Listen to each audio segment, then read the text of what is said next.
संपूर्ण महाराष्ट्राचं लक्ष लागून राहिलेल्या सोलापूर स्थानिक स्वराज्य संस्था विधान परिषद निवडणुकीचा अखेर निकाल लागलाय। या प्रतिष्ठेच्या लढाईत भारतीय जनता पार्टीचे राजेंद्र राऊत यांनी 365 मतांनी दणदणीत विजय मिळवलाय। या निवडणुकीत भाजपचे राजेंद्र राऊत आणि राष्ट्रवादी शरदचंद्र पवार पक्षाचे वसंतराव देशमुख यांच्यात थेट लढत झाली। राजेंद्र राऊत यांना तब्बल 483 मतं मिळाली, तर खासदार धैर्यशील मोहिते पाटील यांच्या नेतृत्वाखाली चमत्कार घडवण्याचा दावा करणाऱ्या वसंत देशमुखांना अवघी 118 मतं मिळवता आली। निकाल जाहीर होताच भाजप कार्यकर्त्यांनी हलग्यांच्या कडकडाटात आणि फटाक्यांच्या आतषबाजीत एकच जल्लोष केला। दरम्यान विजयानंतर बोलताना आमदार राजेंद्र राऊत यांनी विरोधकांवर जोरदार निशाणा साधला। आता राजेशाही संपली आहे, बंगल्यावर बसून राजकारण करण्याचे दिवस राहिले नाहीत। जो जनतेत काम करेल तोच लोकसेवक असतो, असा टोला त्यांनी मोहिते पाटलांना लगावला। या निकालामुळे सोलापूर जिल्ह्यात शरद पवार गटाला मोठा धक्का बसला असून जिल्ह्यावर पुन्हा वर्चस्व मिळवण्याचे मोहिते पाटील घराण्याचे स्वप्न धुळीला मिळाले असल्याची चर्चा आता राजकीय वर्तुळात रंगू लागली आहे। चित्पानानं या ठिकाणी आदरणीय नरेंद्र मोदी साहेब यांच्या आशीर्वादानं आदरणीय त्यांच्या सर्वांचंच लाडकं नेतृत्व आदरणीय देवेंद्र फडणवीस साहेब यांच्या मार्गदर्शनाखाली महायुतीच्या माध्यमातून देवेंद्र फडणवीस साहेब, शिंदे साहेब, सुनेत्राताई पवार यांच्या मार्गदर्शनाखाली आणि खास करून आमचे सर्वांचे सहकारी मित्र ज्यांनी या जिल्ह्यामध्ये फार असं कष्ट घेतलं असे आमचे सर्वांचेच एक बंधू जयभाऊ गोरे यांच्या सहकार्यातून आणि संपूर्ण या ठिकाणी या जिल्ह्यातील नेते मंडळी, आमदार, माजी आमदार, त्या आघाड्यांचे नेते, सर्व नगरसेवक बंधू भगिनी, जिल्हा परिषदचे सर्व बंधू भगिनी, सभापती बंधू भगिनी, महापालिकेचे सर्व नगरसेवक बंधू भगिनी आणि सर्वच मतदार बंधू भगिनी आणि संपूर्ण या जिल्ह्यातील जनतेची एक भावना होती की माझ्यासारखा एक कार्यकर्ता या ठिकाणी आमदार म्हणून विधान परिषदेमध्ये जावा, कारण विधानसभेला प्रचंड काम केलं असताना सुद्धा काही दुर्घटना त्या ठिकाणी घडली होती आणि त्यानंतर बाजार समिती, नगरपालिका, जिल्हा परिषद, पंचायत समिती या सर्व सत्ता आल्या आणि सर्वांची भावना होती की काम करणारा कार्यकर्ता विधान परिषदेमध्ये असावा, विधान भवनामध्ये असावी भावना होती आणि सगळ्यांच्या आशीर्वादाने ती आज पूर्ण होताना दिसते। 483 मतं मिळत आहेत। खरं विधानसभेला जी कसर आहे ती सगळी भरून निघाली, सगळी भरून काढली। बाजार समितीला सुद्धा 18 पैकी 18, नगरपालिकेला 46 मताचं मताधिक्य, पंचायत समिती, जिल्हा परिषदला सुद्धा 6 पैकी 6, 12 पैकी 12, 57,000चं मताधिक्य त्या ठिकाणी माझ्या मतदारसंघामध्ये सुद्धा मिळालेलं आहे आणि आज जिल्ह्यामधून सुद्धा एवढं मोठं मताधिक्य मला देऊन या ठिकाणी माझ्यावरती जो विश्वास सर्व मतदार बंधू भगिनींनी टाकलेला आहे, संपूर्ण जिल्ह्याची भावना होती की राजाभाऊ राऊत सारखा कार्यकर्ता आमदार व्हावा, नक्कीच सगळ्यांच्या आशीर्वाद झाले आणि मोहिते पाटील असं म्हणाले होते की अदृश्य शक्ती आमच्या पाठीशी आहे आणि 16पेक्षा अधिक मतांनी आमचा विजय होणार आहे। अधिक मतांनी काय आता आपण सर्वांनी पाहिलं, आम्ही सुरुवातीपासूनच आदरणीय आमचे मित्र जयाभाऊ असतील, मी असेल, आमचे रामभाऊ, सगळेजण आम्ही सांगत होतो की तसा काही विषय नाही, कारण सगळ्यांबरोबरचे चांगले संबंध, सगळ्यांबरोबर आम्ही चांगल्या पद्धतीने वागत होतो। त्यांच्या बाबतीत ही आज रामभाऊ जरी माझे या ठिकाणी सहकारी आहेत, त्यांच्या समोर सुद्धा सांगतो की आदरणीय देवेंद्र फडणवीस साहेबांनी मला सूचना केलेल्या होत्या की राजाभाऊ, कुठल्याही पक्षाचा कार्यकर्ता असेल, नेता असेल, त्याच्याबरोबर तुम्ही सलोख्याचे संबंध ठेवा। कुणाच्याही दारात कधी जायची वेळ येईल सांगता येत नाही, ही निवडणूक आहे, राजकारण आहे। त्यांच्याबरोबरही गेल्या 1.5 महिन्यापर्यंत माझे संबंध चांगले होते, परंतु एवढा युगो आणि मुझे जुनो ही दुर्दैवाची बाब आहे। एवढं दहशतीचं राजकारण किंवा एवढा युगो आम्ही पाहिलं त्यांच्या आदल्या दिवशी। आता सगळ्यांची इच्छा होती की माझ्यासारख्या कार्यकर्त्याला बिनविरोध करायची भावना होती, परंतु एक सर्वसामान्य कार्यकर्त्याला बळीचा बकरा करण्याचा प्रयत्न केला।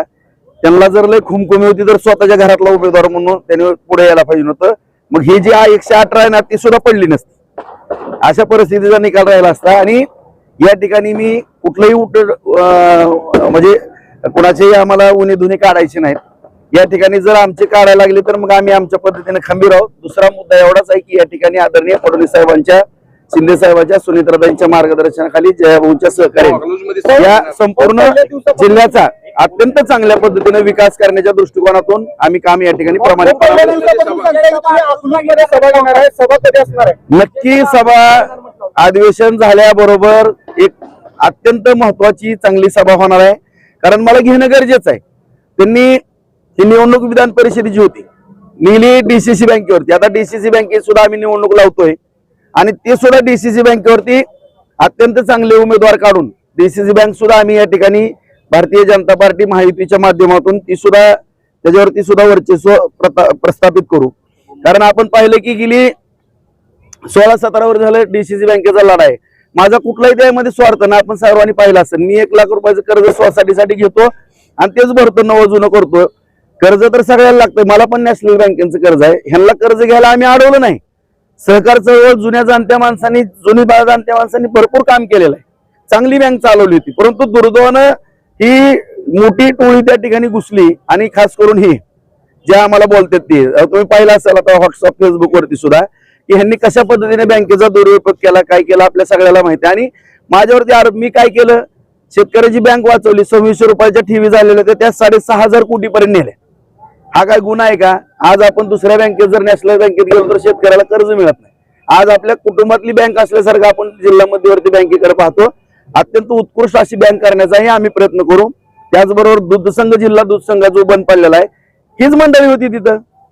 तो दूध संघ सुद्धा आपण चांगल्या ताकदीने या ठिकाणी चालवण्याचा प्रयत्न करू, जेणेकरून तुम्हाला या ठिकाणी अत्यंत चांगल्या पद्धतीचा विकास या ठिकाणी आदरणीय फडणवीस साहेबांच्या, शिंदे साहेबांच्या, सुनेत्राताईंच्या, भाऊंच्या सहकार्यानं छानपैकी विकास, जसा बार्शीमध्ये आम्ही 5,000 कोटीचा निधी नेलेला आहे, त्याच पद्धतीनं सगळ्या वरिष्ठांच्या मार्गदर्शनाखाली जिल्ह्यामध्ये सुद्धा चांगल्या पद्धतीचं नियोजन केलं जाईल. आणि विशेष करून माळशिरस तालुक्यामध्ये सुद्धा जे काही कित्ता गिरवला जातो, कुठपर्यंत मर्यादा आहे त्यांची, काय आहे? एक आई त्यांना द्या होत्या म्हणून तुमचं कौतुक आहे.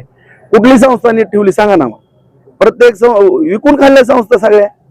आणि हे सगळं आता तुम्ही म्हणता की मी काय राजकीय रागापोटी, अजिबात नाही. परंतु माझे व्हिडिओ व्हायरल करणे किंवा माझ्याबरोबर खोटे आरोप करणे, मला या ठिकाणी एवढंच सांगायचं, माझ्या जिल्ह्यातील तमाम जनतेला हात जोडून नम्रतेची विनंती आहे, मला कुठला डाग असलेला दाखवा तुम्ही. कुठल्या बँकेमध्ये 10 पैशाचं लपड आहे माझं, कुणाचा 1 रुपया बुडवला, कुठल्या बँकेमध्ये माझं एनपी आहे, कधी आयुष्यात 1 टाइम सेटलमेंट केली. माझा पण दूध संघ आहे, बाजार समिती आहे, 1 नंबरच्या संस्था आम्ही चालवतो. आज कृषी उत्पन्न बाजार समिती आहे, 21 कोटीची ठेव त्या ठिकाणी एवढी विकास कामं करून आज 50,000 एकर जमीन आम्ही बार्शीमध्ये ओलिताखाली आणली, MIDC केली, कारखाने उभा केले, सगळे रस्ते जोडणारे सगळे केले, एवढं दळणवळणाची साधनं केली, जवळपास 37 साठवण तलाव केले. आज आणि भविष्यात आणि 50,000 एकर जमीन आम्ही ओलिताखाली आणणार आहोत. 3 MIDC त्या ठिकाणी बार्शीमध्ये करतोय. असा चौतर्फा विकास आम्ही तालुक्यामध्ये करतो. तीच पद्धत आम्ही जिल्ह्यामध्ये बुलढाण्यामध्ये जी टोळी आहे त्या टोळीतले अनेक सदस्य आपल्या सोबत आहेत. मुद्दा 2 बाबीचा आहे. आणखीन तुम्ही म्हणता की आमच्या बरोबर आले म्हणून समर्थन करतो, अशातला भाग नाही. मी त्या दिवशी सुद्धा सांगितलं, उदाहरणार्थ आता राजन मालक त्यांनी कधी कर्ज घेतलं 40 कोटीची लगी भरलेलं आहे. आता ह्यांना काय आपण दोष देणार आहेत का? एकदम क्लिअर मध्ये अकाउंट आहे. आता बबनदादा शिंदेचा अकाउंट आहे, एकदम क्लिअर मध्ये आहे. संजय शिंदेनी, संजय मामाने पैसे भरलेत, दिलीप मालकांनी, जेवढे आमच्या बरोबर जयवंत भाऊनी कर्जच घेतलेलं नाही त्या ठिकाणी. परिचारक मालकांचा कर्जाचा विषयच येत नाही. फक्त कर्ज 2 ठिकाणी अडकलं, एक माळशिरस आणि दुसऱ्या बार्शीमध्ये. आता 550-600 कोटी रुपये अकलूजला अडकल्यात त्या परिवाराकडे, आणि आमच्या इथले एक अडकल्यात 300-350 कोटी. अडकले कुठे मला सांगा ना. त्याच्यामुळे ही जी म्हणजे आता गणपत आबांचे नातू, त्यांच्याकडे पण पैसे नाहीत काहीच. म्हणजे जे डायरेक्टर होते कुणाकडे पैसे आहेत मला सांगा.